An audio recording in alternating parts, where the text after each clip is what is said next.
Burke's on his feet. He looks up and gives me a grin and says, "Hey dude, you too must be from Marin." Marin County's A-OK, from Tam to Stinson all the way to MA. Fresh organic veggies in the market every day. Lieutenant Dylan and NWA. Welcome to the Run TMC podcast. That is the Run The Marin County podcast about basketball in Marin County. And I am Duffy Ballard. And with me, as always, is coach and friend Dave Levine. Dave Levine, I'm going to label you never timorous this morning. That's a great word. I'm going to pretend like I know what it means, even though as of 12 seconds ago, I did not know what it meant. Duffy, why don't you enlighten our listeners? What does it mean? So to be timorous means showing or suffering from nervousness or lack of confidence. And you are the opposite of that. Never timorous, Levine. Unless I'm being closely guarded in a full court press, then I am exceedingly timorous. Yeah, I guess in the context of this podcast, you're never timorous. But I have seen you act in a timorous manner on the basketball court sometimes. Yeah. Occasionally. Not taking the open shot occasionally. This is like a therapy session for me. Duff, good to see you. It's been an emotional week and a half here for us. We mentioned our friend Sean Canon, who passed away suddenly. We had a really nice celebration of life for him last Friday at the Fairfax Pavilion. It was overflowing with people. I think must have been, what do you think, Duff, 400 or 500 people there? At least, yeah. A whole squad from the Southern Marin Broncos, a lot of little league players, a lot of kids and teenagers in the gym. And it was a beautiful, tough, but very important day. And then actually, personally, I went from there to get on a plane to Austin, Texas for my friend Dan Pardee's 50th birthday. So it was a weird juxtaposition of being very sad to being very happy, but just a good reminder, Duff, that we need to enjoy each day, think about the things that are important. And I'm very thankful for the people in my life, thankful for basketball, thankful for you and the community, thankful for this podcast. Keeps me going, keeps me happy. And Duff, we wanted to also mention our friend Johnny Kearns is doing well. He's out of the hospital. Johnny, we're psyched that you're back on your feet. And with that said, Duff, we wanted to do a little thing with heart health, right? Right. Yeah. Well, first of all, yeah, Dave, Sean Canon had just turned 50. Yep. And then you went to, it was two people at the 50th birthday. And we've talked now a number of episodes about how that demographic, and it's a demographic that is a decent chunk of our listenership, is, starting to have to worry about health problems like cardiac health. Not to say that younger people can't have heart attacks, and they do, but unfortunately we're getting into a period of life where it's going to be more and more common to have, friends and relatives, have cardiac problem or event. So anyway, it's on our minds. And so we've been thinking about how we at the podcast, other than just talking about it, might make a small difference. And so Dave, we are going to put on a small fundraiser, and it's going to benefit a charity that is involved with heart health, cardiac health, and something that probably encapsulates the entire system of care. So teaching people to be both healthy on their own, but teaching the system to respond to those who might have a heart problem, in particular a cardiac arrest. So teaching people how to do hands-only CPR, making sure that automated defibrillators, AEDs, are available in public locations, that sort of thing. So we're looking at some charities. If you have any suggestions, please reach out and let us know. And to tie this into requests we've been receiving from friends of the podcast, we're going to make it a Run TMC t-shirt and hoodie fundraiser. Yeah, we've been getting a lot of requests for t-shirts and gear because the t-shirts are, as the kids say, Duff, fire. Mm-hmm. So we figure, why don't we couple ordering more shirts with a fundraiser to contribute to in a very important cause. So stay tuned, but we're going to be able to give all of our listeners the chance to purchase a t-shirt, and the proceeds will go to a charity that we are still working on. Right. Yeah. If you have suggestions, reach out. Let us know. There are a number that are out there, like the American Heart Association, which are big entities. We're looking probably for something a little smaller, and a little more targeted. Yep. But we'll get back with you, Dave, next week. Awesome. So big update, Duff. I have iced coffee this morning. So do I. Whoa. Yeah. It's been a while. So as I was preparing my iced coffee, Duff, before I came over here, I was scrolling through the interwebs, and I watched the Warrior game last night. I don't know if you had the chance to. And I know that, by the way, this episode, we have Jase Butler and Mikey Clagett. People might come back and listen to this in 3 or 4 years when Jase Butler gets drafted in the NBA, and they'll be searching for him, and they'll find this podcast. So this is a little time capsule. Draymond Green was ejected last night for the 4th time this season. But here's an interesting stat, Duff. It was the 2nd time that he was ejected in the first quarter. And according to ESPN, I believe that's the first time that's happened in over 20 years, that a player has been ejected twice in a season in the first quarter. And this was 4 minutes in? Yeah, it was at the 8-minute mark, exactly. Yeah. Like under 4 minutes. Well, he is efficient. Exactly. Let's just rip off that Band-Aid. And it was a great win, actually, for the Warriors. This is like every game right now is kind of a playoff game for them, as they're fighting to get a playoff spot. So the team really rallied around, and because Draymond's such a critical part, you could see Steph was pretty emotional as he got ejected. I mean, it looked like he was literally in tears. Yeah, he pulled the jersey up over his face, and he kind of was rubbing his eyes through the jersey. Yeah. And I felt for him in the moment. I mean, that's like, here we go again, and he's invested so much of his own sort of personal capital in keeping Draymond, in line, part of the team, and not letting it spiral. So yeah, I have to imagine it was frustrating for everyone, but in particular Steph. I thought also interesting that, there's this perception that pro athletes, they're obviously multimillionaires. Steph, one of the most, one of the wealthiest and deservedly so. But there's I think a false narrative that maybe they don't play as hard in the NBA until the 4th quarter or something. And right there, that was a demonstration of how important it is to these guys to win and to compete. I mean, Steph has all the money in the world, has won 4 NBA titles, and here he is in the first quarter of a late season game, and he's literally in tears because his teammate got ejected. So these guys care, and they play really hard. Or maybe he was already thinking ahead to how this moment might reflect on his political candidacy once he runs for office. VP Steph. Yeah. So here we are, Duff. It's Sweet 16 time. Yeah, today. And I got my bracket right here. So right underneath my iced coffee, Dave. I mentioned this in our interview today, which was really fun with Jase Butler and Mikey Clagett. But public service announcement, don't announce your bracket if you have a podcast, because you will get an unending amount of crap from listeners. Thank you, Tony Butler. But I have 9 of my 16 left, but I still have 3 of my 4 Final Four teams. How about you? So now you say don't do it, but then do talk about your brackets. Is that what you're saying? It's just so go with it. So St. Mary's is going to the Final Four, correct, Dave? Yeah. What could go wrong? Yeah. I think you said, Dave, you have 9 out of 16. 9 out of 16. Yeah, I have 10, and I have my Final Four, but I'm looking at my picks, and I'm not feeling super confident. Tennessee has looked shaky. I think they probably lose to Creighton. If not to Creighton, they probably lose to the winner of Purdue and Gonzaga. I have Marquette, and I do think Marquette, Kolek looks amazing. I think that team probably does make the Final Four. UConn, of course, and then Alabama. I'm not feeling all that confident about Alabama. I think, right now, it's Arizona or UNC. I'd be surprised if it's not one of the 1 or 2 coming out of the West. So, but it's fun. I mean, not a lot of, low seeds. So that's an observation for this tournament. I was noticing it's fun. It's always fun. Mm-hmm.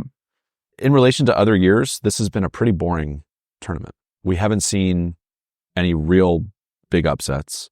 There are no Cinderellas in the Sweet 16. The lowest seed in the men's side is NC State. That's an 11 seed. But NC State is an ACC powerhouse. They are not a Cinderella. And I heard on another podcast, these guys talking about the tournament. And there was I thought a very astute observation one guy was saying the reason is the transfer portal, that so many of the really good players in the tournament are transfers. Like even Dalton Connects, the best player on Tennessee, arguably one of the best players in the country. Right. He was a Northern Colorado transfer. You know, Marcus Domask from Illinois, who we talk about with Jase, Yeah. transfer from Southern Illinois. I mean, these mid-majors and lower mid-majors, really good players, they're transferring through the transfer portal. And so the kind of the rich get richer. Marcus Domask against Morehead State, triple-double. I don't know if you saw that, Dave. No. And so, fun fact, I believe he is the 10th player ever to have a triple-double in the NCAA tournament. He's 6'6" guard. Yeah. But, yeah, he can play inside, he can play outside. He plays what we talk about as booty ball. Really good. On the podcast. Yep. There's only one player to ever have 2 triple-doubles in the tournament. Dave? Who is it, Duff? Hint, we just talked about him. Is it my man Draymond? Yeah, it's Draymond, yeah. So Is that right? that's right. A little trivia for you today, Dave. Wow. You want to, by the way, while we're on picks, do you want to know how the survivor pool is going for us? Please. Okay. So we're still alive. Okay. We haven't been knocked out. So we have used up Creighton. We have used up Duke. We have used up, who else do we got here? Baylor and Illinois. And one other one, Dave. Let's see, where are they? But Baylor's gone, right? Yeah, so Baylor we used up in the first round. Okay. Anyway, so we're picking, we haven't decided yet, but we have to pick 2 for the Sweet 16. And we want to try and we still have UConn, we still have Marquette, we still have Tennessee, we still have Purdue. So we're thinking about maybe using Arizona. You got to make a decision soon. Yeah. Yes, very soon. Any suggestions for me, Dave? How about Iowa State? You think they're going to beat Illinois? Sorry, Jase. Yes. You think so? I mean, the spread's 1.5. Illinois, we talk about on the pod. Well, they're your pick for the tournament. I don't know. Pick for the tournament. The Arizona has the best line. Marquette has a good line as well. Yeah. But, we're thinking maybe we save Marquette, for the, for the Final Four. We think they'll probably beat the winner of Duke Houston. So well, I wish you the best of luck. Please give us an update. And I will say also just consistent with the commentary about the men's side, on the women's side, the Sweet 16 is all, as they say, chalk. It's all the top seeds. The lowest seed alive on the women's side is Duke. That's a 7 seed. I mean, Duke is hardly a Cinderella mid-major. That's a massive blue blood team. But there have been some scares. I mean, Stanford, had to go to overtime without Cameron Brink, fouling out of the game. Very true. That was a great game, actually.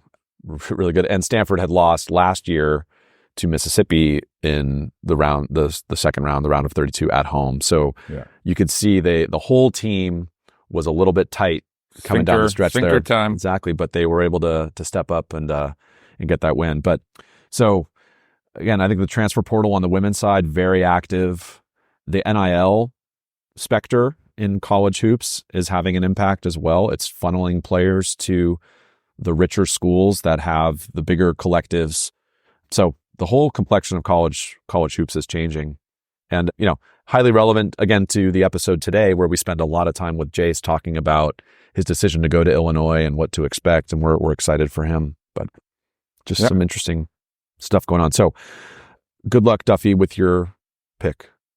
Thank you. And so the survivor pool, just for those who maybe weren't paying attention on the last episode, because you might want to do one of these in the future. Yeah. You have to pick a winner, and you can only use them once. And you do that for each round. So for the first set of games, you pick 3 winners.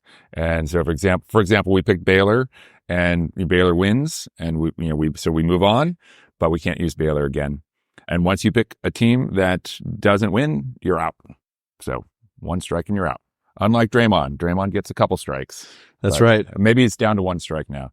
That's right. So, but thank you, Dave. And yes, indeed. We'll update you next week, because if we're still alive going in the Final Four, we're talking maybe some, cha-ching, big money. Serious money. And I might have to retire from my podcasting gig. As Jim Carrey said in The Mask, can't make the scene if you don't got the green. Okay, I have a glossary. But, all right, I appreciate that, but maybe we do sponsors and then glossary. Let's do it. Go. You do the hub. All right, I'm going to do the hub. So last episode, we issued the Run TMC podcast Hub Challenge. Okay. And I want to repeat the challenge. We sure did. We sure did. No one has yet completed the challenge, Dave. And I know this because not only have I been in communication with Rebecca and Jerry at the Hub, but this week, my daughter Haley is back from spring break and she has worked at the Hub. So she's been asking around. So no one has come in to complete the Hub Challenge yet. Okay. So here is the Hub Challenge and a couple, clarifications as we go. So on the Hub menu, you have to order one of the grass-fed burgers. And the grass-fed burger also includes the vegan burger because I got a question, what happens with the Hub Challenge if you are a vegetarian? Okay. Right. So one of those, there are 6 choices. Then one of the 3 sandwiches. So the steak dip, pesto chicken, steak dip, Philly style. One side, mac and cheese, onion rings, Brussels sprouts. One salad. There are 8 salads to choose from. And a milkshake. So, clarifications. If you are a vegetarian, 2 salads. Okay. All right. 2 salads if you're vegetarian because the sandwiches are all meat. And another clarification, consistent with our messaging with regards to heart health. Yes. If you're going to do the Hub Challenge, start with the salad. Okay. Because you're going to be pretty full afterwards. And, especially if you get like an Oreo shake, your glycemic index is going to skyrocket. So get the fiber on board first. Okay. Now I know Jerry and the Hub, they're working on some marketing. There may be a discount involved. There may be a free t-shirt involved. Ooh. You'll have to go to Hub to find out because I don't know. Jerry just told me yesterday he's working on a marketing package. But that is the Run TMC podcast Hub Challenge. So if you want to find out more, just head on over to the Hub. Sounds good to me. Good luck. I will not be doing the Hub Challenge. Too many calories for me. Right. So this is not recommended for our demographic. This is recommended for like 17-year-olds who just played 3 hours of basketball. Right. And have been in the weight room. Right. Working with Jomar, that sort of. Exactly. That sort of candidate for the Hub Challenge. Exactly. Other sponsors, equally important, just don't have as much food associated with them. NBBA, North Bay Basketball Academy, does a fantastic job. Go to www.northbaybasketball.com for more information on NBBA, leagues, clinics, skill sessions. We love our friends at NBBA. Karen Horsemeyer Real Estate, Karen with a C, C-A-R-E-N. She's phenomenal. If you're looking to buy or sell a home, real estate market coming back. Even though interest rates are higher, we're seeing a lot more activity in the real estate world. The economy's strong, so give Karen a call. And then you want to hit on Medium and Nike? Yeah, check out Medium, online publishing platform. Our friend Luke Esterkin works there, and they do a great job. They have some great content on there, so check it out. And the Skagger has his camps coming up, Nike San Domenico camps, and just an appreciation for Jeff Skaggs and the San Domenico camps. They remain our first ever sponsor, and they will remain that forever. No one can take that away from you, Jeff. Thank you, Jeff. Beautiful. Okay, ready for my glossary? I am. And yeah, this is a good one. I actually had never heard of this one before, Dave, but now that you explained it to me before we recorded, I love it because it captures the action that you're describing. So I was watching a college game a couple weeks ago, and this action occurred, and the announcer said, "Oh, that was some nice stampede action," and I thought, what I'd not heard of that. Were the fans rushing the court? Seriously, like, is there a rodeo involved? So stampede action or a stampede cut, it's also called a go and catch. It's an offensive action, usually associated with a pick and roll. So let's picture a screen and roll, a ball screen on the right wing or the right side. And you have an offensive player on the left wing, on the weak side. And obviously the player guarding the weak side offensive player should, if they're playing good fundamental defense, should be around the nail, Duffy, bringing it back to our first ever glossary term, right in the middle of the key and help side. So screen and roll, offensive player comes off the pick, driving middle, weak side defender comes to help. The weak side wing on offense starts his or her cut on the run and then receives the pass and is going downhill to the basket. So as opposed to waiting on the wing, catching and attacking a closeout, that player starts their cut and basically catches the ball on the run. So once they you are proactively attacking the closeout. proactively attacking, and I then went down the internet rabbit hole and started searching Stampede action. Believe it or not, another name that we mentioned many episodes ago, Ben Simmons was is an active user of the Stampede action. So off the ball? Off the ball. Okay. Because Ben Simmons, as we know, not as great an outside shooter, but strong, athletic, tall, can finish. Getting him going downhill in space at, how tall Ben Simmons, 6'9", 6'10", very effective, right? So a really good action to use, very common in 5 out or 4 out, 1 in. Now that you hear it, I think you'll see it a lot.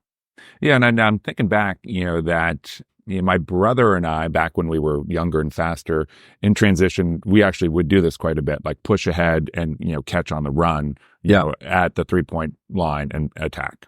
Exactly. All right. So let's get to our interview, Duff. Who did we talk to today? Go ahead. All right. So we have Mikey Clagett and Jase Butler. Mikey, great guy. He works at Archie Williams High School, but he also coaches at Branson as assistant coach for the Branson team. And he has been working with Jase Butler and other members of that Branson team for quite a while as they came up through AAU on the County Bears. And so Mikey, we've been talking for a little while about having Mikey on since he knows Jase pretty well. And Jase Butler, of course, Dave, we've talked about him quite a bit on the podcast, but sure. Tell us a little more. Star Branson guard, one of the best players to come out of the county in the last really ever. He's a phenomenal kid, great player, 6'4" guard, had 23 offers for Division I schools, chose to play at the University of Illinois with your friend Marcus Domask. He's going to be a 6'4" point guard in the college, playing in the Big Ten next year. Jase is a great guy. This was a really fun interview. I will say Jase is kind of soft-spoken and he speaks kind of quickly. So if it's hard to understand, just turn it up when Jase is talking and then turn it down when my loud ass voice talks. Because I never have an issue, Duffy, with volume. No, never. And now that I'm talking about it, I'm going to start talking. Yeah, I think as soon as we're done here, Dave, I'm going to see what I can do, and then we're going to pass it over to our friends at Podbean AI and see what they can do. Yeah, because Jase, I wish we had a transcript or something, because he said... We will. We'll have a there you go. Perfect. He said really insightful, great things. Just sometimes it's hard to hear him. But it was a super fun interview. What a good guy, and I'm really rooting for him. And one thing that I liked, he did not hesitate, Duff, when I asked him, what are your goals long-term in basketball? Without missing a beat, NBA. Yeah. So been thinking about it for a while. Been thinking about it. Yeah, absolutely. And so I'm confident that in a couple of years, we'll see him playing on the big stage, and then people can come back and listen to this and hear about us talking about the Hub Challenge. Yeah. There was hesitation, though, when we asked about the chances of TT playing at Illinois with Jase. So there was, I think, some pleading of the fifth that occurred, which is totally understandable. Well, I think Jase had 23 offers. I think TT will have at least that if he doesn't already have that. Right. So TT is going to have a lot of choices. And we did not get into where this year's Branson players who may not be with Branson next year are going to be going. But I think those people that are, had their ears to the ground with regards to transfer portals here in Marin County, there are going to be some players moving around. We'll leave it at that. Yes. So this was great. Thanks, Mikey and Jase and Mikey Clagett. What an awesome guy. Really good player. By the way, we say this in the interview, but Mikey can play, and a great coach. And he had an interesting situation where he was the assistant coach at Branson for Stevie Johnson. Stevie left. Branson brought in Demetrius Roquemore, and Mikey stayed on as assistant coach, which is just a great testament to him. Typically, when new coaches come in, they might want to bring in their own staff. And Mikey was there, had established himself with these kids, has worked with TT and Jase since they were like third, fourth grade, as you mentioned. Yeah. So Mikey is awesome, and I thought he had some really cool stories and insights. Yeah, and a lot of exposure to the recruiting process in the last year or so. Yep. And one thing about Mikey, we don't really get into this a lot in the interview. We talked a little bit about him not playing in high school, not making the team at Redwood. And he's just a good example of like basketball being a lifelong sport. And, for those kids out there, I mean, Mikey's he's not a tall player, right? Yeah. And it probably was some bias with regards to height. I don't know the details, but I'm guessing there probably was. Maybe one of the reasons he didn't get, fast tracked to be on the team. Yeah. But yet he's stuck with it, and he is an incredible basketball player, and he's involved deeply in the sport. He's a basketball nerd. You can tell that, by listening to him in the interview. So Yeah. I think for those kids that might be discouraged because they, don't make, varsity in their sophomore year or whatever it might be, or don't make the team at all, basketball is still a sport, right? It's still a sport that you can be a lifelong sport for you. Absolutely. Basketballism. There we go. Awesome. Well, let's get to the interview. And Duff, I think given the length of this and the interview, I think we don't need to do an outro. Okay. I was going to mention, Dave, I've got a little ice for my iced coffee. Yeah. Well executed. That we talked a little bit about Jase's dad, Jomar, and amazing athlete, and like just his dedication to his kids. Yes. But I think, Jase and his brother Mizi, they're in great shape. They're really strong. Yeah. And you can tell they have a dad who knows about strength and conditioning. And I don't know that we really got into that too much, but that, to me, very impressive. And I will note that while we were doing this interview, my son Holden was over at Jomar's house doing a strength workout with some of his buddies. Love it. Love it. Yeah. Jomar played football at San Diego State. Player control on me. I said Arizona State. It was San Diego State. We corrected it. Yeah. Sorry about that, Jomar. But yeah, and you can see, Jase's physicality as a player, as a big guard who is not afraid to post up and play against bigger players. His strength training, and that attribute that to his dad, has really benefited him as a player. Yep. All right. Yeah. So we'll get to the interview, and then we will next week, Dave, we have Dave Liss, former Branson star. Yep. Played at Cal. Yep. Played at Pomona. And he talks about playing at San Quentin. Yep. So prison ball, among other fascinating topics. So we have that next week. And we will also update everyone on our fundraiser. So reach out. If you have interest in t-shirts, hoodies, you can, pre-order on the website, or you can let us know. You can email us at the RUN TMC podcast at gmail.com, which I check at least every 5 or 6 days. Yep. And please be nice to us about our brackets. All right, let's get on to the interview. Thanks, everybody. All right. Thank you. Thank you, Mikey and Jase. Great job. And take us away at the end, Luke Esterkin. We're going. Hi, guys. Nice to see you. Nice to see you. What up? All right, Duff. This is a good one. We got Jase Butler, the pride of Branson, the Branson Bulls, with us, along with our friend Mikey Clagett, assistant coach for the Branson Bulls. So really excited to have both of you guys. I'll do a quick intro on you guys just to give our listeners some context, but I think they probably know who you are. All right, Jase, San Anselmo growing up? Yeah, San Anselmo kids. Okay. First Nevada, but San Anselmo pretty much for my whole elementary, middle school years. Yep. So CYO, you played St. Anselm's and then St. Mary's Star of the Sea? Yeah. Okay. Did you guys win it? Fourth grade, fifth grade, St. Anselm's. I think I don't know, we didn't do that too well. And then sixth grade, I switched over to St. Mary's. I played out for a little bit, and then we didn't actually end up winning anything until, or at least for me, I think it was 7th, 8th grade year. Who was your coach? One was Zoe, and then one was Dewey. Okay, cool. Then you go to Branson, 4-year varsity player. Now your freshman year, I was trying to do math. Your freshman year was COVID, right? Yeah. So was there even did we even have a league that year? They had Kinda, yeah. they Yeah, had that's it. they had 8 games, Yeah, right? 9 That's games. right. 9 games. You played everyone once, no playoff. Okay. Yeah. Controversial MC won MCAL that year because it was a tie. Hey, foreshadowing, dude. Look at you only played people once this year. Yeah, I know. Okay, 4-year varsity. First year was a little weird. Then, so I told you, Jase, I'm a Branson grad. I go to all your games. Yeah. Watched you play for years. I mean, I thought as a sophomore, you started to you had a huge impact on that team, and it's just been fun to see you grow every year. AAU has been a big part for you of your recruiting. We want to talk about that. So you played SF Rebels your freshman year, then you played Oakland Soldiers in 10th grade, and then last year you played Jalen Green Elite. Yeah. And we talked about that with Jake Vasquez. You were on the same team as Jake. Yeah. And he said some of the competition was insane. Yeah. So for sure. definitely want to hit on that.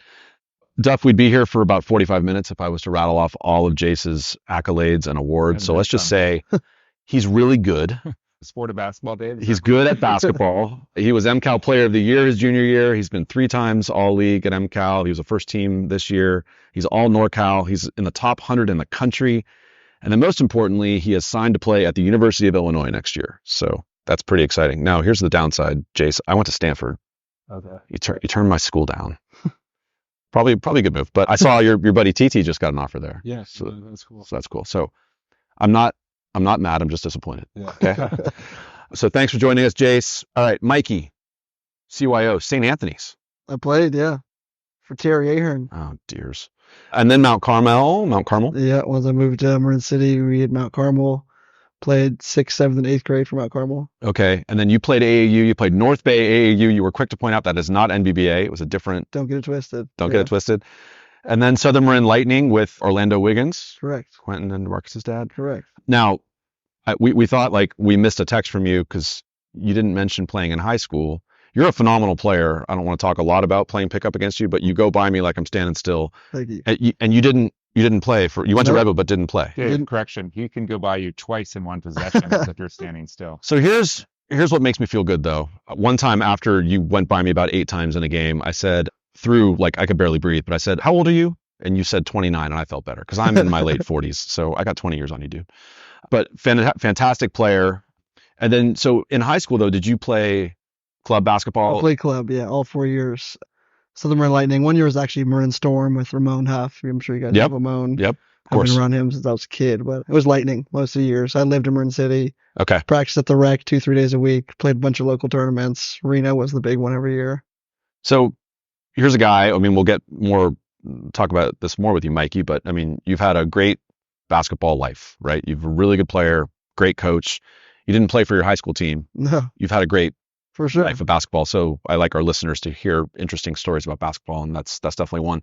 Coaching, you've had a really good coaching run. You've coached CYO, you've coached at Mark Day, you coached County Bears AAU, Mhm. you've been head of basketball rec leagues, and the last 3 years you've been the Branson boys varsity assistant coach, and that's been a pretty darn good run. Correct. I got lucky, man. Thank you, Jase. Yeah, thank you, Jase. I got Hey. lucky, man. Hey, players make coaches look good. That's right. So awesome. Glad you guys are here. Jase, let's start with you and let's talk about the future, your future home in Southern Illinois. So why'd you pick the Illini? I mean, for me, it just felt like the best place for me ultimately to reach like my goals on and off the court. But I think for me to keep progressing as a basketball player, the needs of like playing at a big time school, big time conference. Yeah. People that were going to push me, and then they had all like the facilities and strength coaches, like player development people to get me better. So I think ultimately it was just like a no brainer for me. So when you were going through your recruiting process and you got a bunch of offers, right, from really good schools, Yeah. how important was style of play Yeah. to you? Yeah. I think it was a big piece. I think there's a lot of schools I liked and coaches I liked, but I'd say like if I didn't really like the way they played or Yeah. how they ran their offense, it kind of was already out the picture for me. But especially Illinois, I mean, if you look at right now, they have the #1 offense efficiency in the country. So I think just the way they play, I utilize like bigger guards. I think that's Yeah. what I'm good at, and kind of how they see me fitting felt like we met kind of eye to eye right there. And then like I think some other schools that really utilize their guards don't really play through their bigs as much. But it's more like a free flowing offense. I think Yeah. would be best beneficial to me. So I think that's what separates them. And to your point, tell me if I'm wrong. Yeah. I think you really liked at all schools, you really liked how they envisioned you as a point guard, playing in on balls, playing as a creator. You got the game to play on the ball, off the ball, you've done it all. But I think being around you in the recruiting process, you loved that they saw you as a one, playing in pick and rolls, initiating the offense. Not that other schools didn't, Yeah. but that was a good selling point for them. So you want to bring it up? Yeah. No, I agree. I think they're the only school, or one of the only schools that were like, we see you as a one here, playing point guard and seeing that's like my natural position. I think that's what I would do. A lot of schools are like, I can play here, and Yeah. here, but I think them saying I can play as a one. So how tall are you, Jase? I'm 6'4". Okay. So 6'4" point guard, that's nice. Yeah. So That's an asset. Duffy. Oh, and Branson, you often would bring the ball up, but at the end of the possession, you might end up on the block. Yeah. Especially if you guys needed a bucket, right? Yeah. I was just going to say that I was listening to Coach Underwood. He has his own podcast, Dave, and he's Not as good as this one. Not as well. It might be if No, they would it's have not. us on. But he was talking. I heard him say, I think on a different podcast to Jim Rome, that they like to play 5 power forwards Yeah. and booty ball. yeah. Which I think is just That's like a it's like great term. Marcus Domast, right? Yeah. It's like the big point guard who can take advantage of a mismatch or can shoot it from outside. Yeah. So, and that was they were talking about that when they were recruiting you? Yeah. I think there's definitely a big emphasis just like, utilizing. I don't think they knew like how good Marcus Damascus is going to be this year, but I think they kind of envisioned that kind of role for him. It was interesting the other day on like Twitter, I was scrolling, I saw like Jay Wright after one of their first games was telling like Coach Underwood about like how they were playing at Villanova, and then they started utilizing Marcus Damascus more on like the back to the basket, and their offense has been great since. Yeah, like the Jalen Brunson approach, right? It's such a weapon, man. You got a one that can play 50 feet in with their back to the basket. It totally F's the defense up, man. It's great. I mean, I think Underwood is an underrated and really, really good coach. So talk to us about a recruiting visit. Yeah. So do you go to a practice? Yeah. So I flew out there. I went out there like probably like 1 a.m. over there. Yeah. I slept. I woke up. It took me out to the facilities. I watched a morning like little. I think it was still like September, so it was like light practice. Nothing crazy. Just kind of seeing what they run a little bit, and then like the players just got up and down. And then I went to like a football game or something like that, and then I sat in the coaches meeting, and they kind of have like a film review of like all your film from like AAU, a little bit of high school clips, but mostly AAU. Okay. And they go through like how this clip of you doing this, and then like someone on their team doing the same thing. Oh, okay. They can see you utilizing like the same sort of stuff. So they break down like your synergy clips, what you need to get better at, what you are already good at, and like how that fits with them. You forgot to mention they gave you an individual one-on-one workout. Oh yeah, you had 4 or 5 rebounders. That's pretty cool. Can I get some shots of them? They're like, yeah, we got like 4 grad managers or senior managers just helping out rebounding, and some guys putting me through a workout. That was good. What do you think they were looking for in that workout? They weren't really watching me too closely. I saw some of the coaches up there just watching, but I think I just want to get some work in, so they just have me go through like different stuff they do practice, and then just doing that, like just getting different spots, getting different looks. So how many schools did you visit? Only 3. Oh, really? Okay. 3 official visits, yeah. Okay, and you had what, 10 offers? 20, 22 or 3. So so it came down to, again, Stanford. I'll forgive you. Santa Barbara, right? Yeah, Santa Barbara, USF, Stanford, Illinois. Okay. And this is all in the fall. I mean, because you decided before the season started, right? Yeah, it's all like to all my visits in the summer and the fall. So we talked about style of play. What else factors in? I would say the other schools are all in California, but I think, I don't know, I kind of just had a range of like all the schools were leaving, like had seniors, 5th year guys that were going to leave. So I had a chance to get on the floor. Yeah. And then, all the schools kind of have the need for more like a point guard kind of player. And that's kind of where I wanted to be in college ultimately. So that's what it came down to those 4. Very cool. Question for Coach. How many phone calls and conversations were you fielding and Coach Roquemore fielding on Jase? Was that kind of almost like a part-time job? It was really cool because I've known Jase since he was little, to be on the kind of the last end of it in terms of recruiting. I've been around since he was, I think, 4th grade coaching him. Yeah. And then we had a coaching transition at Branson this summer. So my contact stayed on record, I guess, as we had a new head coach and everything. So I was talking to some of the coaches previously, but it was awesome. I mean, I enjoyed the heck out of it. They'll tell me things he'd say. They'd ask me things. And like for me, we do this thing in June. I mean, you guys as basketball fans, you have to check it out. Section 7 in Arizona. It's the biggest high school tournament. I remember when you guys did that last year. Coast. So you play in the Arizona Cardinal Stadium in Glendale. There's 12 courts. Any D1 coach or scout you can imagine is there. Jawan Howard walks by. God, the Kansas guy. What's that Kansas? Bill Self. Bill Self walks by. It's everything. So we're sitting in these games, and you see everybody. And he went from, I think, had 8 or 9 offers before that. Yeah, I only had like 4 or 5. 3, yeah. You picked up in that weekend. How many offers you pick up? 12, 14? Yeah, 12. Yeah. And that weekend, it's crazy because everyone's there for basketball, and you're in Glendale, and it's everything's around it. We have our game, we hang out. You run into a coach. Oh, I saw you have Butler, number 4. I really like him. Yeah. What's he like? What's his play style? What's his family like? How's his grade? So it's really 3 straight days of networking. It's like speed dating. It is. It's just like speed dating, but for kids.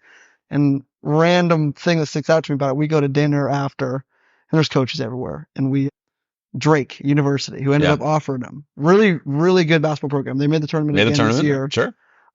I don't know if they had reached out to Jase or not. We walked by and said, "Oh, you guys are with Branson." I said, "Yeah, how you doing?" I said, "Oh, I'm so-and-so. I'm the Drake head coach. We really like this Butler kid. We don't know if he'd be interested because we're in, I think, Iowa. Yeah. It is. Yada, yada. I'm like, dude, I know about you guys as a basketball nerd. You guys are great. You're super efficient offensively. You play good ball. We ended up just out of that random passing by the bar at dinner, Got an talking to him offer. for 30 minutes. And then as he narrowed it down to, I know CSU was in certain coaches I Yeah. talked to more than others. So Santa Barbara coaches I talked to, Illinois coach Fraser, Yep. who recruited him, the UCSB coach, the LMU coach, the ones who, it's a relationship. So the ones who established a relationship with Jase and me would text, call, how's he doing? Is he working out today? They know Jason and I would go workouts in the morning. I'd get random texts to Jason, you go shoot this morning at 6 a.m. Yada, yada. I'd be like, yes, we did.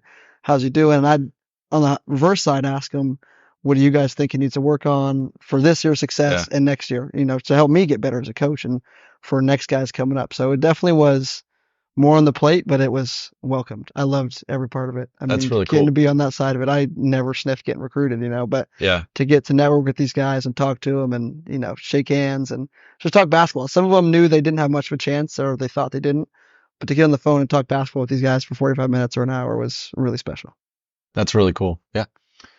With the Glendale and all the offers that came in, was that a matter of just exposure, or were you playing different or better in some way than you had before, or both? Yeah, I think in the summer, I think after I finished my junior year, I kind of thought I should have been a little more recruited. I went to AAU first session. I don't think I did too well. I did all right, played small, Yeah. and then Explain to them what you mean, because the session okay, of yeah, the circuit. Because in AAU there's sessions. You get April is you get a couple live sessions. So last year was, and you get this 4 games of playing in front of college coaches. and it's for the Adidas circuit. Yeah, for the circuit, and then it stops, and you go back again in the summer, after you play with their high school team. Played for the high school team in June. Right? So after April, I was like, oh, okay, I didn't play it well, to get us recruited where I wanted to be. And then summer with playing with my high school team, I was gonna be a senior, and then kind of taking the more dominant role. Yeah.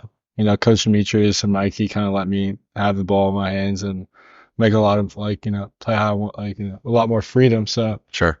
I'd say, yeah, I kind of played with more of a chip on my shoulders, trying to, prove something, or I remember I wasn't as much of a shooter, and I tried to prove that in the summer, and I think that helped me elevate my stock a lot for sure. And yeah, I think just playing with the more you get to your junior year, senior year, you kind of play with that sense of urgency because it's kind of your last go around. So When you jump that for me, and I would tell the college guys when they'd come, and it's cool. They come to open gyms in the fall and stuff to come recruit or visit or check in on our guys. And he took such a big mental hurdle from about March, April after last year when we lost to Weston Ranch. Yeah. A loss. It's an upset loss by seeding, but we're in D2 for state. They were a really good team. Yeah. But we ended, I think we overlooked them, and that's a whole other story, but it ended earlier than we thought. And I think he took that personal, and he also knew it was his time to be the lead guy. And I watched just how he trained changed, how he lifted changed, how he interacted with his teammates changed. And it's what people don't talk about is we expect the kids to be leaders as players, but they have to learn how to lead, and I would get on them because there was points in the spring and early summer where in my opinion, I didn't think he was leading them how he should have. Whether that's right or wrong, who knows? But he took such a big mental jump. And by the time we got to late June, we did Cali Live first, this will be the second year they have it. It's similar to the one in Arizona, but he goes out there and he's playing in front of college coaches. And then I joke with his dad, Joe Marr, who's huge, buddy of mine, about since he was little, we call him Big Game J. Big games, AAU championship games, he'd always play well. Yeah. In the championship games. And we got to Cali Live and we play Corona Centennial, who's a perennial powerhouse in California. Biggest game these kids had ever played in their life. And him and T, we ended up losing by 18. But him and TT stepped up. They were on that level, if not more, above the kid who's going to U of A, number 12 in the country and all that. And then the next weekend we rolled into Arizona. I think mentally he knew, okay, this kid is number 8 point guard in the country, and he's not much better than me. Right. And this kid's 6'10", and the whole team really mentally stepped up where it's all right, we're looking around, we play Trevor Reese's son in the first game in Arizona, who's super highly recruited. And we got Trevor Reese sitting there. Baron Davis is there. Pooh Jetter's walking by. All these California once really good hoopers and coaches walking by, and they didn't bat an eye. And I think mentally he leveled up in terms of, okay, it's my time to do this. I know I can do it. I put enough work in to do it. Right. And just check the box and do it. And like he said about the shooting, I think part of that was playing with the ball in your hands. Not that you were ever relegated to like being a post or whatever, but knowing you were going to kind of be an initiator of the offense for us this year and getting to shoot. To me, I think the college coaches knew you could catch and shoot, but they didn't know you could play and shoot off the bounce like you did. Yeah. And that weekend in Arizona, whenever you picked up 14 some offers, you shot the hell out of the ball in the stadium, which is hard. Shooting in a stadium is weird, man. We go shoot around. And in that environment, just the physical environment, but also just the pressure, Yeah. right? So, I mean, the fact that you're able to step up and I assume we had our buddy Dave Granucci was on, who's a college coach, who's a great guy. And we said, like, what do you look for in players? And his first thing he says, just, can they make shots? Mm-hmm. I mean, it's pretty simple, right? But like when you're in a gym you got a gym full of kids, and you're trying to see who stands out. We talk a lot, got to play defense, got to rebound, got to do the little things. But if you want to get exposure and colleges look at you, it really helps if you can just make shots. It helps to put the ball in the hole. That's it's the kind of insights you get from this podcast. Go ahead. Yes. Talk us through you two getting up and shooting at 6 a.m. Is it is there a routine? Is it a change or is it a competition? I mean, I think probably Mikey probably started or initiated it. Well, We've always been like, we would work together, me, him, any of the kids. I'm a nut. And the ones who people don't know me, I'm a basketball nut. If I can get in the gym and go shoot, I'm gonna get in the gym and go shoot. Yeah. And I live.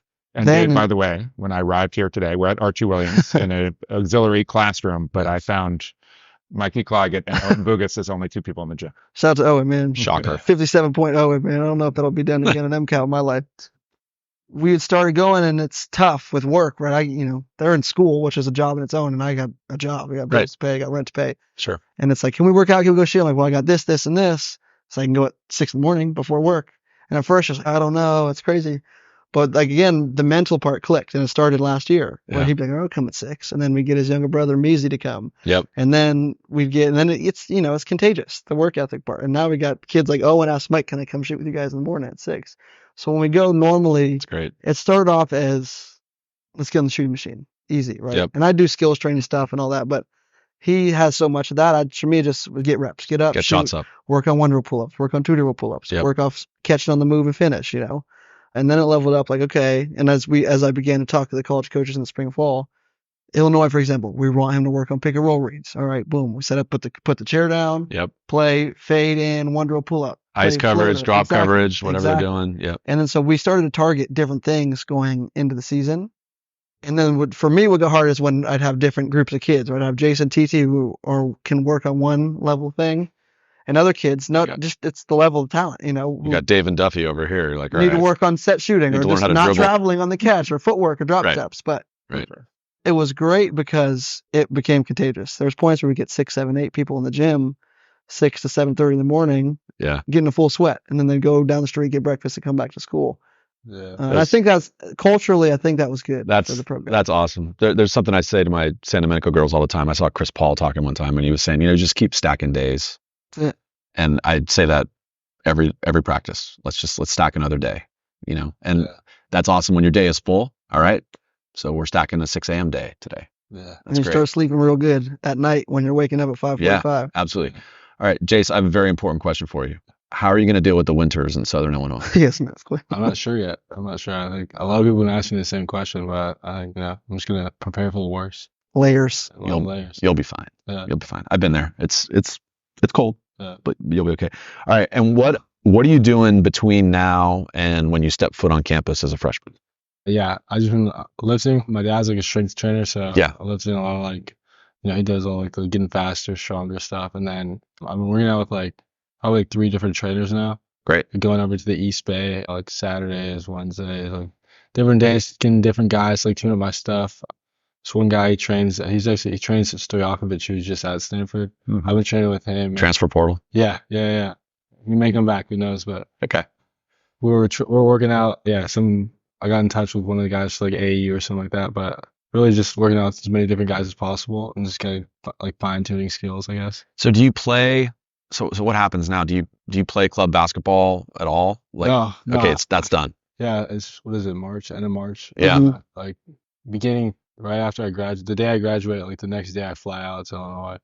Oh wow! He's out of here. Do a summer class and then with the team. Just working with the team. Okay. And how much is Coach Underwood and his staff, how much are they, sort of advising you as to what to do in the spring? Yeah, I mean, the real thing I think for me is just like mentality when you come there, because it's like being a freshman. Yeah. Against, I think Right. this year they have like the oldest team in the country, but against older guys, I think the mentality just has to be the same like as it was in high school. Just like to come to ready to dominate. They don't want to be like being passive. Just have a strong mentality. I think Right. is the biggest thing. But obviously, keep working out, getting stronger, better, faster. But mentality is a big. And they probably don't want you playing, even if you wanted to play club ball, they probably wouldn't want you to. Yeah. I don't even. Yeah. I think it's more so like for unsigned seniors to get more like better looks. But Yeah, they got the window for unsigned seniors. Yeah, they have a window for unsigned seniors. You can play a couple more tournaments. Oh, you But- can. Okay. Yeah, so like if you're an unsigned senior, he had a couple kids on his Jalen Green team last year. I think this early window of the circuit, Yeah. quote unquote, April, May, you get 2 tournaments where you can go play in front of on the stage or whatever they call it, in front of the big events for seniors. So like would be current 24s playing. Yeah. AU technically with 25s, I guess. Yeah. You're allowed to, and it's great for the kids who are late bloomers or kind of on the cusp of Sure. small D1 interest and D2s. And I mean, I know you had a kid last year who picked up late offers and signed. Yeah, it happens. It happens pretty often. Yeah. Are But you there do- any MCAL guys that fit in that category? Finley for us. I was just going to ask about. Yeah. Finley, And Cubley, maybe? It's Probably Cubley. too. Cubley too. I think they're all qualified. Owen as well. I mean, they all qualify. Owen is doing it actually.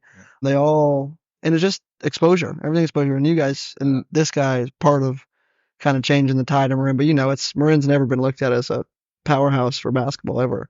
You don't have any D1 schools coming out here. Just wait till this podcast goes national, Mikey. Exactly. We're Just going to wait. change it. But it's starting to, it's changing. I think we're in the It middle is? of it right now. No, for You sure. got Jase, you got TT, Owen, you have Will Heimbrodt, who's went here and is Yeah. at Seattle. You had Victor, who's at Seattle from Branson. It's happening. The kid from Redwood who's killing it at that D2 school, Treen, right? Charlie Treen He's killing it down there. with Peyton. Yeah, him and Peyton are both. Peyton's obviously it's my guy. Yeah.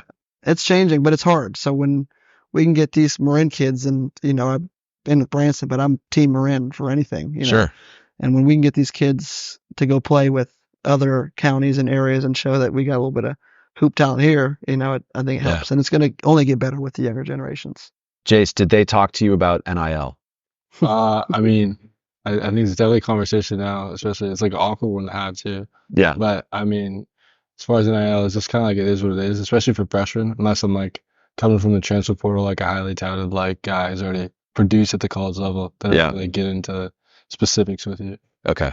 Yeah. Okay. Yeah. It's interesting because that's one thing that's anecdotally I've heard about where Stanford has struggled, Yeah. particularly in the football team, Yeah. right? Mhm. Is other teams are well ahead of them in the NIL game. Yeah. So yeah, it's interesting. It's all about like that work boosters. That's it. It's essentially the administration support because obviously Stanford, there's plenty of money at Stanford, but it's just is the administration supportive of it or not? Well, and you got the booster clubs, Yeah, right? So that's certain schools have alumni or however they do it. USF has the Yeah. name. Schools that just have like the diehard fans. They They have a booster alumni Yeah, club. So like too. SEC football, LSU, Alabama, Georgia. I mean, They have all these alumni who put into a pool X amount of money. Yeah. Say, hey, allocate this for football, 20 million, however Yeah. you want, coach. Yeah. And they do it and can. yep. All right. What's your long-term goal with hoops? Do you want to play pro ball? What do you want to do? NBA is the long-term goal. All right. What team do you want to play for? I mean, Good honestly, I'd want to go to an organization like the Thunder, but I think my time frame, I wouldn't want to play on a team like that with like a bunch of stars already. So probably like, I'd say something like the Spurs, like someone really like a big who's really good. We'll Why listen to the this. Thunder? Oh, my bad. We're going to listen to this in 3 years Yeah. when you're getting drafted. Why the Thunder? Because And Wemby will be 'cause 8 they're- feet tall by then. Yeah, did you say the Thunder because they're known for player development? their GM's good. I love that roster, man. Yeah, I love the Darcy's Spurs. great. I think Popovich is amazing. So yeah, all right, good choices. Okay, how far is Illinois going to go in the Sweet? They're in the Sweet 16. They got a tough one. They got Iowa State. Yeah. I will say, so I've been getting a lot of crap. I don't know if you guys listened to our last episode, but I boldly shared some of my picks in my bracket. By the way, Dave, Don't ever do that. Just don't. I'm getting so much crap from people, but I do have Iowa State winning I do too. Winning it all? it all, Oh, well, I have them beating Illinois. beating Jase's Illinois. Wow. But Jase doesn't play for Illinois yet. No. Jase is there. It'd be the difference maker. Difference maker. I didn't know about the offensive efficiency. I hadn't listened to any Underwood podcasts, and now I would have totally changed my pick if I could. Bully, Yeah. booty ball. Speaking of picks, I was walking around campus giving them a crap. After day one, I had Samford in my Final Four. And they won one game, and they should have won that game against Kansas. It's a different subject, but So I had St. Mary's in the Final Four, ooh, and I said it I on this picked podcast. GCU. I picked GCU. You did? GCU, man. I watched a lot of them. They recruited Jase, so I watched a lot of Good old Grand Canyon. All right, Jase, how far is Illinois going to go? Who else picked GCU? Did you? Yeah. Good job, It was Duff. on the podcast. Good pick. I think we got a Final Four run. That's for sure. All right, so you got to, just to be clear, you got to beat Iowa State and UConn. Okay. Oh, hey, don't rule out Darion now. Don't rule out SDSU, man. That's They could do it. tough bracket. I love- I said before that. What is it? The East region? Yeah. That is the most stacked bracket because really you have good. 5, 6, 7 teams to me who all you got to win 4 in a row to get there. Who all could win 4 in a row and get hot at the right time. Yeah. This is, by the way, it's March 26th, Dave, and so the tournament will resume in 2 days. And this podcast will probably come out around. I got SDSU, man. I'm rooting for Darion. Marin Okay. native, Marin City. Now you guys are on the hook too. Let's You're going to go. get all this crap from people. Hey, Mike, I have a quick question for you about, I just want to talk quickly about MCAL. Let's do it. How did you like the schedule change to the single round robin? I looked through the Branson lens. I It loved benefited it. you guys. Through the Branson lens, I loved it because it opened up 8 games for us to go play quote unquote showcase events. Yeah. It opened up, everyone normally plays 3 tournaments anyways, but it opened it up. We ended up doing 2 4-game tournaments. We went to the TARC in Las Vegas, which was amazing. Platinum Division, the TARC. Yeah. And then the Platinum Division at the Damien in LA, which is, I mean, great. We ended up seeing Damien in LA had, I think, 7 of the 12 open teams in the state in our bracket between the gold and platinum. In the TARC, we played a top 50 team in the nation from Florida. We played Really good team from Arizona, right? Desert. Yeah, I don't Yeah. want to talk about that game. Eddie House's kid torched Oh, us. yeah. Torched us. Yeah. I don't think anyone can find that. It's on some weird streaming site. So we played St. Augustine, who's a San Diego powerhouse, and we ended up actually playing Ariza's kid, St. Bernard's, also. And that was our opening game there too. It was a rematch from the summer. So with the schedule change, you guys were able to play this crazy strength of schedule. So that brings up another issue, which is you guys had an unbelievable year. You're one of the best teams in the country. You lose in the open. So the quick casual fan says, oh, wow, Branson, like they didn't go that far. Yeah. The people who know say, like, you guys, so Division 1, Division 2, Division 3, you guys are state champions, right? I think pretty, not easily, but I I like our think chances. you've got, I appreciate I it. also like your chances. Better than St. Mary's making. Division 1 was really good this year, to be honest. Division 1, Yeah. San Ramon. Division what- 1 was legit. Yeah, was that SRV? And, SRV lost to St. John Bosco. St. John Bosco. He Yeah. was really good. They were in Damien. and SRV gave you guys, I was at that game. That was a Gave good us a little game. scare. Whole That was 1-3-1 A zone. little scary. A little scary. Hadn't seen it on film since last year. But so your strength of schedule was so tough and you guys did so well. I mean, in hindsight, are you happy that you guys played open? Is that what you would have wanted? Yeah. Yeah. Go ahead, You too, Jase? Even though we lost, I think I was always like, ultimate goal, like especially coming in as freshmen, like the group with like Yeah. Joaquin and Finley and those guys. I think the goal was like, senior year, we knew we'd all have like a chance to do something special. So I think, Yeah. especially seeing guys like Victor and Peyton take the team like so far, I think we want to do like something like, Yeah. be better. And to that point, and we can't do this without shouting out the other seniors with Jase. They came in, Joaquin, Finley, Jase, and Pierce, who were the 4 seniors. Pierce who we Curtin, yeah. Pierce Curtin graduated this year. That was a goal we had in June when Demetrius came in. We talked as a team goal we have, right? Win MCAL regular season, win MCAL, go open for NCS, go open for state. And we didn't win it.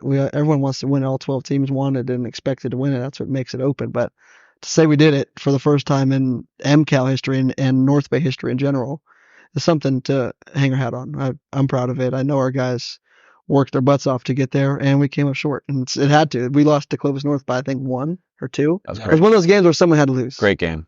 Watched it right down to that last possession. It was, I mean, yeah. it was unbelievable. All right, Jase, growing up, so your dad was a phenomenal athlete, Yeah. right? Yeah. Football player, played college ball. Yeah. Did he play pro? No. No. ASU? San Diego San Diego. State. San Diego State. San Diego Yeah. State. Okay. So what was his role in your development as a player? Yeah, I mean, he's pretty big, like just sports guy in general. But I think even as a young age, since I've like kind of focused on sports, he's always been like, even before I knew it, he was training me, like doing different. Right. I guess he kind of made it fun when I was a little kid. But as I kind of got older, I think middle school, we had like a sit down conversation about like what I want to play. I think it was right after like 5th grade. I was playing like Southern Marin Broncos, and Yeah. I was like, all right, like I want to play basketball seriously. And then he kind of just he didn't really know too much about the basketball. Like he played basketball in high school, but he was a big time football player. Yeah. So I think he really tried to learn like everything he could to try and help me especially for basketball. So I think from then on it got like serious. Like I mean, obviously I'd still have fun with it, but like after school, like it wouldn't be like hanging out with friends. It'd be like, like come work out with me, like do this. Yeah. But I always enjoyed it. He always makes it fun, and like he's my biggest supporter, so it makes it a lot better. Awesome. And he was involved with the County Bears at that point? Yeah. He created it, AAU right? team, and when I was in like third grade, I played up until I think eighth grade, and then high school, he was like, all right, you need to go somewhere where you can be seen and showcase like your skills a little bit more. And so Rebels was like a step up from that, and then Yep. just Soldiers. kept going up from there. Yeah. And to Joe Moore's credit, Joe Moore, a good friend of mine, he started the County Bears to provide a chance for Jase and his buddies to play. Yeah. And That's it's amazing. in hindsight, Joe Moore coached MBA, branched out, did his own thing. I came in after I think a year or two and did county with him, and it started as a way for Jase and his buddies to play and go play some different non-MBBA events. Yeah. And we joke looking back at the team we had. We had a lot of like college talent between him, Jase, TT, and Charles. That's 3 D1 kids out of Marin alone. Charles is going to Wyoming. Charles Williams. Charles for Williams, football. Marin Catholic. Could have been a D1 basketball player. Great basketball If he player. chose basketball, as he could have been a D1 basketball Yeah. player. We had other kids who, if they wanted to, could have easily played D2, D3 basketball. And it grew as a program We ended up having like 1 year 10 or 11 teams, which was a lot for 2 of us. It was a lot. Yeah. But he did it really to provide for Jase and his younger brother Measy, and COVID hit. COVID came, and we did 1 year after COVID. We just kind of never came back. But Yeah. the comeback could come. The youngest brother, Boss, is what, 3rd grade now? Yeah, He's right. around the same age. He's ready. Boss is ready for his own county team, even if it's just one team. I mean, it's really cool that you started that. We started one too. We called it Run TMC during COVID Yeah. because we just I wanted to coach my kid. I handled the girls, Poser and Duffy, coached the boys, and we just thought, we'll just do it ourselves. And it was fun. It's a blast. Got to be a lot of work. It's a lot. It's a fine line, where it goes from really fun, and if you have 2 or 3 teams, 4 teams on a weekend, and Reno, it's a lot. But it's all of us here, I think, we freaking love basketball. And then you're competing with Rick Winter. Love you, Rick. You're competing Exactly. with Rick for gym time. For sure. right? For sure. Yeah. No. Yeah, we're practicing like in the back of a Safeway. Yeah. Because we can't get a hoop. All credit to MBBA, Rick, all them. They do a great job. It just was a different opportunity. Now I coach for Rick. I love him. Jase, real quick, I want to ask you about Jalen Green Elite.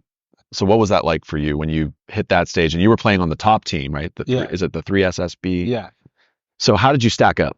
Yeah. I think like, especially previously, I played, so the Oakland Soldiers year before, I think did me well, just for like, in terms of like seeing where I stack up against like. And it put better you on the map. competition. It did put you on the map. Yeah. I think, I originally got my first like Sacramento State offer from there. So right there, I knew like, okay, like I'm pretty good. Like it's good enough to play with these guys. And then 17 year, I was going to actually go back to Oakland Soldiers, but like last second, the coach like switched that I liked from whatever program. And then he went to Jalen Green Elite. Okay. And so I went there. The coach actually coached Jalen Green for Prolific Prep. Oh, cool. So I always like, I used to watch like their show, and then when he like asked me if I want to play, I was like, yeah, like. Was this Brandon? This is Fuka. Okay. Yeah. So Yeah. I was like, no brainer. And this was that was the first year? Yeah, of it's the Jalen first Green? or second year. The second year of the program of itself. Was it Okay. first year on the circuit, or were they on the circuit that first year too? First circuit the first year too. But So if our listeners don't know, Jalen Green, obviously NBA player, great player, went to Prolific Prep yeah. and played there. From NorCal. Yeah. NorCal talent. Yep. And ended up being second Second overall pick. Now he's balling, man. He's hot. Yeah, he's He's great. hot Plays right for the now. Rockets. He's a really good player. Yeah, I'd say the talent wasn't. I mean, like they always say, like 17U is a different level, but like when you actually step out there, it's like giants. I remember our first game, like I get to the court and it's like John Calipari and like all these coaches, Penny Hardaway, like all lined up. I'm like, Oh, we're not at San Marin Yeah. anymore. No. this isn't like this is big time. This is an MCAL on a Tuesday. Yeah. I think like after like the third play of the game, like our team was like pretty solid. We had some unsigned seniors. Aaron Clater, the point guard for Salesian, who was also on the team, and then Yeah. Jake Hawaii wasn't even, commit. I don't think Jake was here the first session, but we played a team like the third play down. Guy comes down like post move, like dunks on me, like I'm like under the rim. And it was like my welcome, like all right, this is like big boy basketball now. But yeah, I think That's great. especially for me, I think all the teams there, like they had really good teams. Our first session, we actually went 4-0. Like we had a good solid like session. Second session went downhill. Yeah. Like I had food poisoning that weekend. It wasn't the best one, but Okay. Texas. yeah, Texas, the Texas one. Texas food, man. Yeah, Stay away from the fish in Texas. But I think every team we played had like a top, whatever ranked guy, or had these coaches come and see him play. So it was a good opportunity for us to be like, yeah, like we're competing with this team or competing. How'd you adjust to the style of play, right? Because AAU, obviously, everybody's out there trying to get noticed. Yeah. You come from Branson, Yeah. right? You played for Stevie. Yep. Stevie's disciplined, Yeah. fundamental coach. Yeah. Get swings, paint touches. What was that like for you? I think at first it was a little hard to adjust because I feel like I always try and just play it the right way. Like I'm Right. going to play outside my game or like, try to score. Like Don't chase shots. Yeah, I wouldn't Yeah. chase 40 points.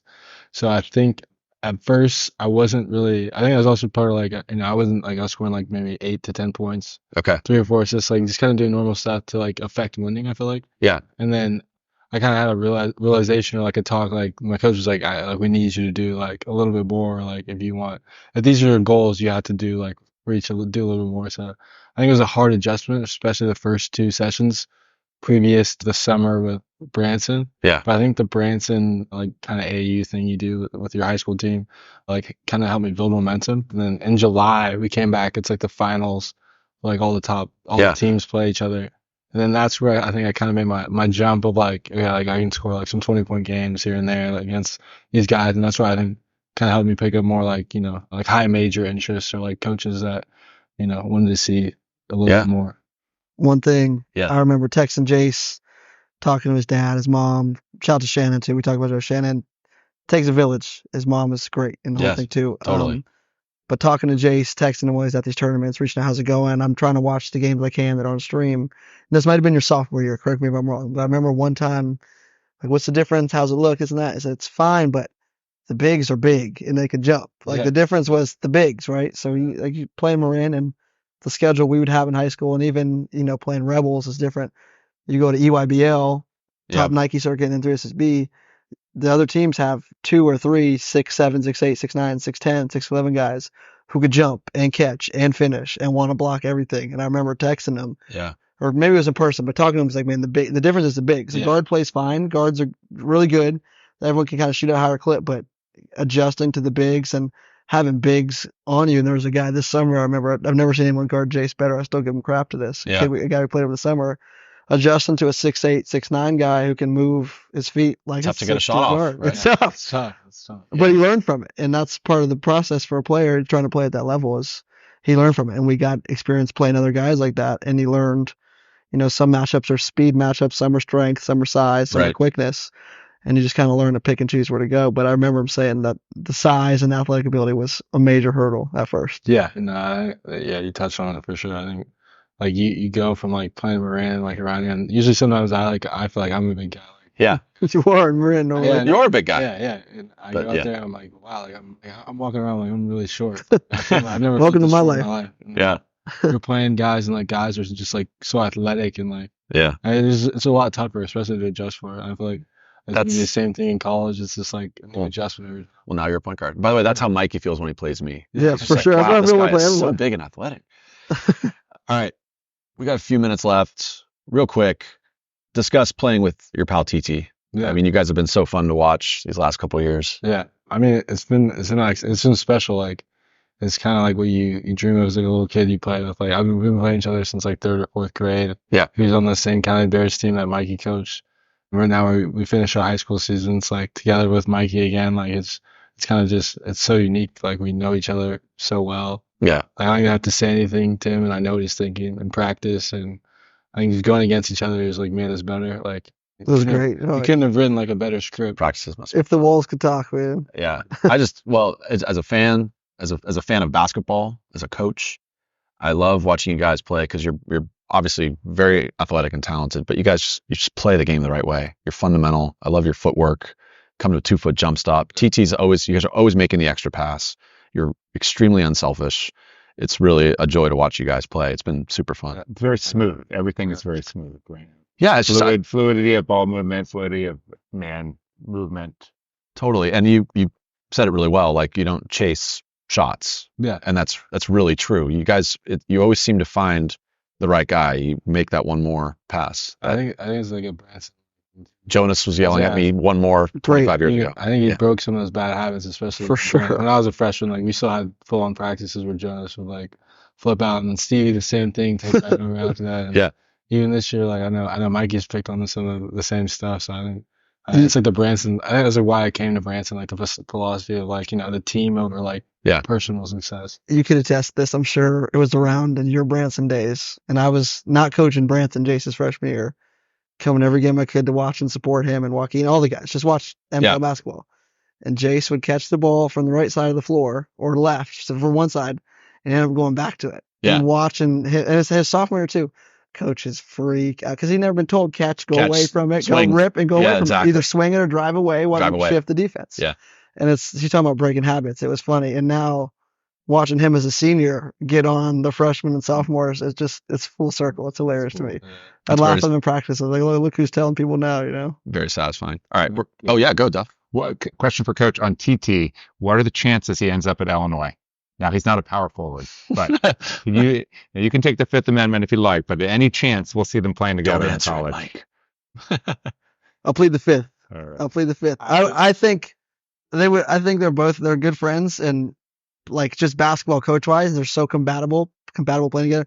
TT's a 6-foot guard, plays well above his size, the way he can rebound and his length and his bounce ability. He plays like a 6'3", 6'4" guy. And who knows? I mean, when the Illinois coaches, Coach Frazier came out, Coach Underwood came out, I'll never forget that visit at Branson. It was, if we got time, that's a funny one, but there's always a chance. I don't know if they've recruited or offered him yet, but who knows? I would love for them to play again. Well, he's going to do great at Stanford when he goes there next year. So, all right. Favorite, we're going to nerd out for a second. Favorite drill. Ooh. I'm going to go, Jase, you go first. What's your favorite drill?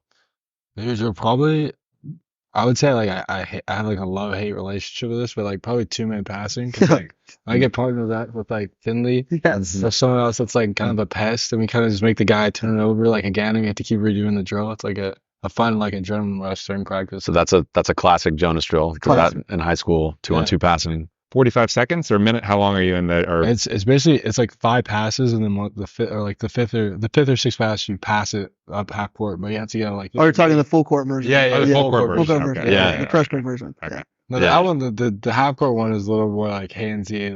That's one of my favorites. Yeah, I like that one too, but I think the full court ones. Okay. Here in, Mikey, what do you got? I won't say two-man passing. That was one of the ones I was thinking, but hearing the stories about Jonas, from Stevie and Russell Bauer, who's here, the Archie coach. And now it's one of my favorites. When I was still coach at CYO, I took it and ran with it. Yeah. But I'll say any offensive advantage drill. So classic 3-on-2, 2-on-1s, 4-on-3, the continuous 5-on-4, 4-on-3, 3-on-2, 2-on-1. I love advantage drills because that's the goal, is to create advantages in offense in any scenario of pick and roll, softball, anything. And I think a lot of kids, even at the highest level, I've got on this year for how good we were. Like we're not capitalizing on the 2-on-1s we get, the 3-on-2s. Yeah. And I think it's almost such a cliche thing to do, like 3-on-2, 2-on-1, that teams get away from it in a sense. But that's the essence of offense, is you want to create an advantage any way you can. And you don't have that advantage for very long. No, it's 2 blinks of the eye, and Gotta the advantage capitalize. is over. Yeah. And you got to do something. No, that's great. I love that. All right. We've reached crunch time. So, Jase, this is where we just ask you quick, rapid fire questions. And then Duffy and I drone on for another 20 minutes. Occasionally not quick. And Okay. rarely rapid fire. Toughest player you've ever played against? Yeah, probably because Mikey's leaving. I'll say the toughest personal matchup was probably Carter Bryant. He's a McDonald's All-American, and he goes to the Corona Centennial.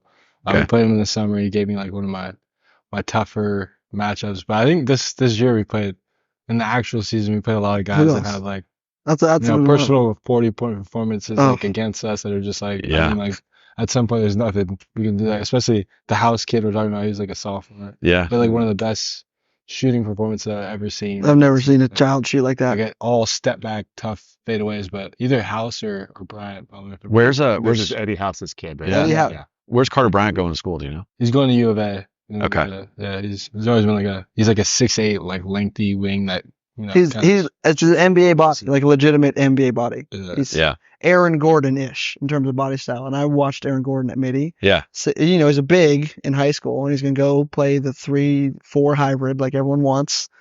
And he's going to defend. He can catch and shoot. He can play off the 2-3 dribble game. And he's like a legitimate NBA chance guy. And Eddie House's kid, when I talk about a bloodline, dad is Eddie House, and the mom is Mike Bibby's sister. Oh, That wow. kid torched us. I've never seen. And someone else. That's not Who fair. was the other kid? Abev, Sean The Abev. kid from Florida. Yeah, he's a junior. He's like a top 50 kid in the nation. Yeah. That was Yeah, he's like 6'8" guard, lefty. dunks, 3 points. Gotta love that. Or Tunde too. I'd say Tunde's got to be in there, just Yeah. physically. Where did he play? Tunde plays for St. Joseph's. He's a junior. It's a man child. Did you guys play him in the playoffs? We played them at the MLK event in De La Salle. They made open for SoCal this year. Yeah. They're like a hybrid NorCal SoCal. I remember 'cause they watching won it. that game. I remember watching that, streaming that game. Yeah. He was good. He decided to go post up, and we didn't have many Yeah, physical answers. It's for him. tough. All right, this one's for both of you. Favorite gym in Marin? Mikey, you go first. I do love Archie, formerly known as Drake Gym. We're sitting in it right But now. I'm going to say the answer I don't think I've heard on there is the Marin City Rec Gym. I grew up playing the Marin City Rec. Good answer. I've played many men's Midnight League games in the Marin City Rec. I played middle school games in the Marin City Rec. I've coached in the Rec. I've played pickup in the Rec, probably hundreds of hours. I know the gyms. I know which spots. I know the short corners where we got to watch our heels. I know the gym by the front door is 1.5 inches lower than the gym by the stage. I'm going to go Marin City Rec. Jase. I'll go Marin Catholic. I didn't get to play there this year, but I think it's my favorite one. Just the rooms are soft and it's like nice. It's popular. So Jase hasn't listened to many of our episodes. That answer has been given a lot. Yeah, yeah. There's a shooter's gym. It's a shooter's gym. That was Owen's answer. That was Owen's Good lighting answer. behind the lot rims. of 'em. It's soft rims. Ooh, Duff just added this one. I like this. Jase, road gym that you're most looking forward to playing in next year. Probably. I feel it's like an issue, but I think Michigan State. I like watching that game. Yeah. The crowd gets so into it, and Izzo was like insane. So I think probably Michigan State. East They got Lansing. crazy crowd. How fun is that going to be, man? So the Big Ten is turning into what? The Big big. 18. Are they going to call it that? No, but that's how many teams there. So is which Pac-10 teams go? SC, Oregon, Washington. UCLA. Yes. Okay. Maybe one of those now since this will be closer to home, but There's nothing No, like the it's- Midwest, man. Yeah. it's Cowboys over there. Big Tens. All right, Jase, best shooter in Marin. Oh, actually, this is a tough one. I'll give 3. I'll go. No, I won't do myself. I'll go TT. I'll go Owen. I'll go shooter. What else should I put? What about your uncle? I was hoping it's coming up. I'll put it up there. I'll put it up there right there. Yeah. Okay. Mike Mahoney. Mike Our, Mahoney, sniper. Of course, our correspondent. Mikey, who's the best shooter in Marin? Me. That's but the not, correct answer. Well, but- only when I'm guarding you. Other than me, I'll name adults for the There we pickup go. nerds. What's Bob Mitchell? Bob Mitchell. Oh, That's he'll right. love this. Bob Mitchell, I hope you're listening, Bob. Love you. I hate guarding you, but I love guarding you. It's good cardio. Yep. Who else? Stevie is a hell of a shooter. I was waiting for that one. Stevie Johnson. Stevie's a bucket. I love Stevie. Yeah. I learned a lot coaching under Stevie. Stevie is a knockdown shooter because he can shoot, not only catch and shoots, he can hit weird release angles and can shoot off the bounce. Well, which he is drills really it. He hard to drills like jumping off your right foot, he's- floater. He's really Yeah. hard to guard as a shooter. And then I'll name a kid because Jason say I'm Owen Bugis. It's my guy. He said Owen. Oh, you did say Owen? All right, one more adult. I'll say those two. Those are two. That's good. Bob and Stevie J. I like know I'm missing some people. Sorry, everybody. I know I'm missing some people. Duff, do you have this one? Best shooter in the Big Ten. Big 18. Big 18. Mm, We're renaming it the Big 18. Best Coin it. shooter. Huh? I don't know. Probably the dude from Iowa. That's his name. What's his last name? Not Caitlin Clark. No, Iowa. No, she probably is the best shooter, honestly. But Yeah. I think his name like Sanford, Peyton Sanford. He's Okay. He's like. Yeah. I watched him playing it. Yeah, he's good. Yeah. Luke Getty, the honorable mention. He's on Illinois right now. He's like a 45% 3-point You can shoot it. Nice. That's it. All right, Um, last one. Most important question. Favorite Marin restaurant? Oh, yeah, Jay. Probably like Feralicios. Love it. Fairfax. Wow. Keeping it real. Wow, Old I'm about to go to the crosstown rival. My personal favorite for many years is Sorella Cafe. Whoa. There's room for That's- both of them. There's room for both. Two They're both fantastic Italian. restaurants in Fairfax. I love Sorellas. I love the owners. I'm a regular there. I call the phone and they know it's Chicken Parm Mike. When they see my number, I call and pick up a chicken parm. More often than I'd like to admit, Sorellas is the answer. Beautiful. Well, guys, this has been super fun. Jase, best of luck. We'll be rooting for you next year. I can't wait to this time next year when you're playing in the Sweet 16. I promise I'll have Illinois going further in my bracket next year. We'll know better by next year. But actually, if I have them going far, it's a kiss of death. You don't want me picking. But thank you for your time. Thanks for representing Branson. I'm a proud alum. I love it. Mikey, great to see you. Appreciate you. I don't want to play pickup with you anymore. It's not fun. We miss you on Friday mornings, man. Come back when you're ready. I'm just a podcast game, man. I know. It's busy. It's been great. Duff, you got anything else? Thank you guys. It's great. Appreciate your time. Great conversation. Thank you guys. Thank you guys so much. All right. Burke's on his feet. He looks up and gives me a grin and says, "Hey dude, you too must be from Marin." Marin County's A-OK, from Tampa, Stinson, all the way to MA. Fresh organic veggies in the market every day.